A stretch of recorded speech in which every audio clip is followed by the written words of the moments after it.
Saya nak tanya sikit. Pernah tak anda rasa kepala mula berat atau berdenyut-denyut? Tengkuk rasa tegang, badan cepat letih atau kadang-kadang rasa pening bila bangun? Jangan abaikan isyarat ini. Ia mungkin petanda bacaan tekanan darah anda sedang tidak terkawal. Kalau dibiarkan tanpa sebarang ikhtiar, lama-kelamaan badan boleh jadi semakin tidak selesa.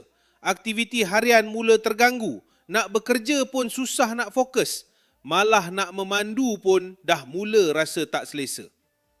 Bila dah melarat sampai mengganggu rutin harian, masa itu dah terlambat untuk menyesal.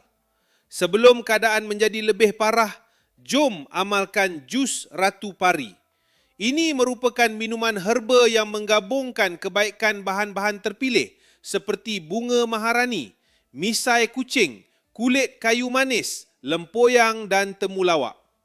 Kombinasi herba ini dirumus khas sebagai ikhtiar untuk membantu menyokong penjagaan kesihatan badan dan sesuai diamalkan bersama gaya hidup yang lebih sihat, terutama bagi mereka yang mahu lebih konsisten menjaga bacaan tekanan darah. Anda tak perlu pening nak sediakan herba sendiri kerana jus Ratu Pari didatangkan dalam bentuk sachet yang mudah dibawa dan senang diamalkan setiap hari.